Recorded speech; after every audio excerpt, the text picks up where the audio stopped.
Kathy Williams, a show to help you tap into the support of the universe and access the abundance that's available in every area of your life. Listen in for conversations and tools to create more ease, joy, and possibility with family, relationships, business, and living. Kathy's joyful perspective will help you tap into your own wisdom and create a life of presence and abundance your way. Listen live on Thursdays at 5 p.m. Eastern, 2 p.m. Pacific, or anytime on iTunes or at IOM FM.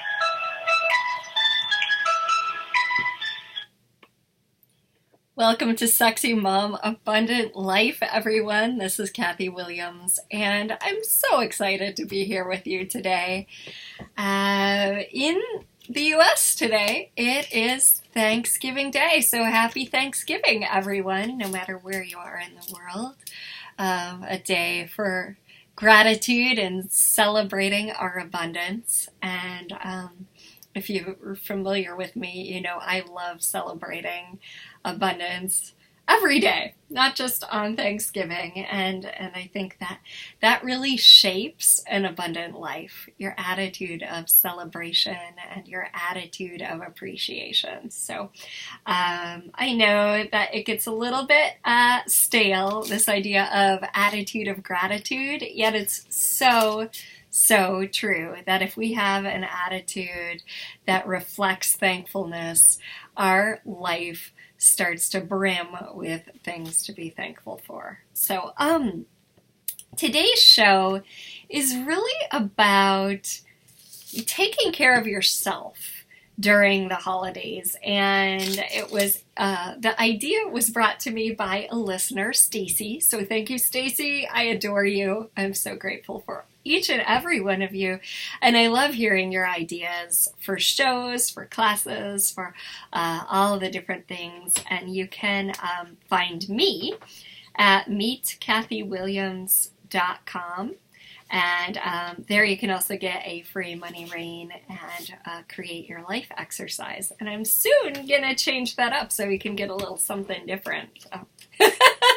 If you're listening to this in the future, you just might want to pop on over to meetkathywilliams.com and see what's new in terms of the free gift there. I'll also update you on all the upcoming classes and happenings both on Maui and around the world, including a class. I just did a class called Relationship Hooks and Chords that people loved, and that's available now on my site in the shop.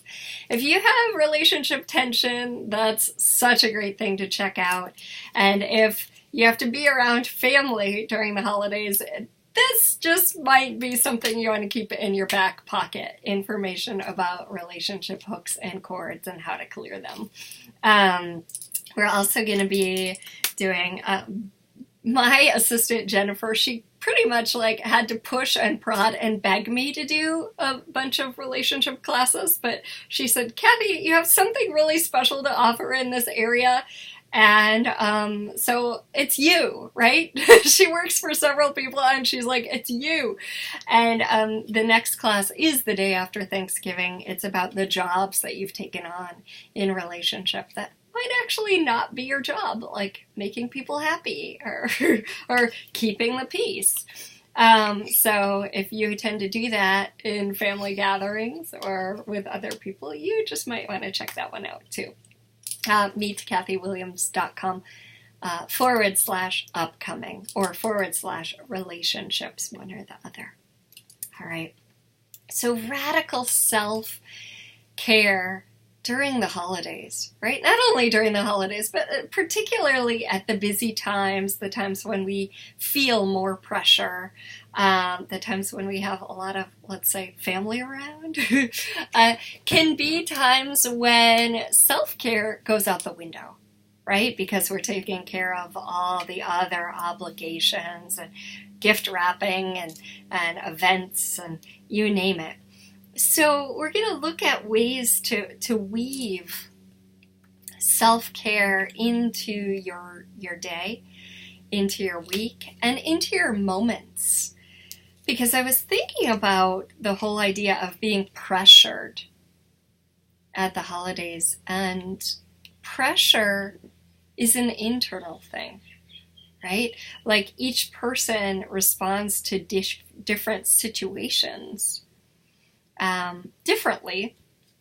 And one person might be super excited about all the gifts to wrap and things to buy and like really lit up by it. And another might have supreme dread about that, right? And it's all because of our perspective. So it's not the outside world doing it to us, it's us doing it to us, even though so often it feels like the outside world doing it to us.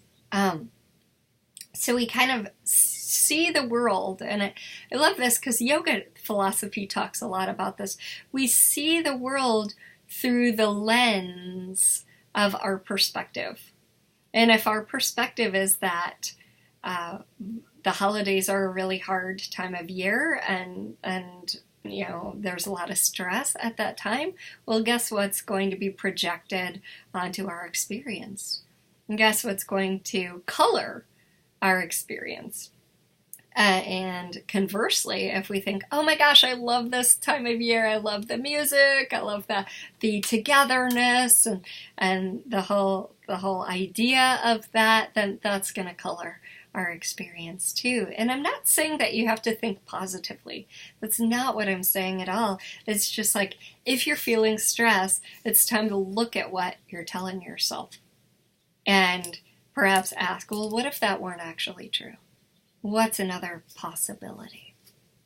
And looking at our own thoughts is a part of self-care, right? It's self-reflection. And, you know, I've been a yoga teacher for almost 20 years. And one of the parts of yoga that people don't talk about that much is what's called svadhyaya. And sva means self, and adhyaya means kind of to look towards. So it's self-study. It's looking at yourself and recognizing, hey, wow, look what I'm telling myself, or look what's true for me and I'm pretending it's not, or whatever. So for me, one of the big pieces of self-care is journaling. And sometimes I've got to admit, it kind of leaves if I'm, you know, like I had a sick child for the past week or so, and that journaling piece went out the window to an extent. But the whole idea of journaling for me is, especially first thing in the morning, is I get to look at what's really present in my head. That doesn't mean it's true, right? But it's present. The stories I'm telling myself. Sometimes it's even like those intuitive solutions that come from just writing and writing and writing. And if you're familiar with the book The Artist's Way, and if you're not, I highly recommend it. She suggests writing 3 pages a day in a journal and not looking at it for something like, I forgot how long, 12 weeks, or I don't even remember, 10 weeks, something like that. And it's so revealing of what's really present in your world, and then reflecting back on it and looking at it can be such a gift too. Like, oh wow. In my book, Relationships Done Easy, which you can find on Amazon, there's a woman who mentions doing that. It was Cass Thomas. She said, I wrote every day. I did the Artist's Way practice of writing every day, and then once I went back and looked on all my writings, I realized how miserable I was with my husband. Right? Like, she didn't realize it until she actually went back and read what had been on her mind. So writing can be such a therapeutic practice. And it's actually been researched that the practice of writing down things that you're grateful for changes serotonin levels and changes the way you approach life, because we have this thing I've talked about on the show before called a negativity bias. And if you've been in my Radical Abundance program, you know we talk about that and work to change that quite a bit. Because the negativity bias is the part of the mind that's constantly looking for what's off. And it makes sense, because let's say, thousands of years ago when you're on the savannah and everything looks peaceful. You've got to still be like that zebra looking for a lion. Is there danger out there, right? Or with your boss, like, is my boss happy with me? Uh-oh, they made a smirk today. And we think, oh, that was about me, versus, oh no, they just had gas or a belly ache, right? So that negativity bias of the mind is looking for what's off, what's wrong, so that it can take the steps to fix that. And conversely, if you'll look for what you're appreciative about, that muscle builds, the muscle of appreciation builds, and you'll see more to appreciate. And it's a beautiful thing that I've seen transform lives over and over again. So definitely taking a moment to just write, or even just tap into the things that you're grateful for, has power. It has so much power to change your perspective. Like, oh, well, a lot of times we'll say, well, I had 3 clients, but I really would have liked to have 5. Well, oh my gosh, but I'm not looking at the fact that 3 is more than I had, 3 weeks ago.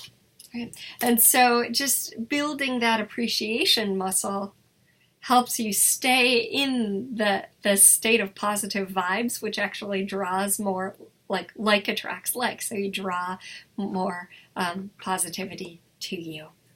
So that, to me, is the first step in self-care. It's really kind of dumping all the stuff onto the page, and also reflecting on what you're grateful for and tapping into that energy. And sometimes dumping our stresses onto the page is not enough. We actually have to talk to someone, and that's an amazing thing too.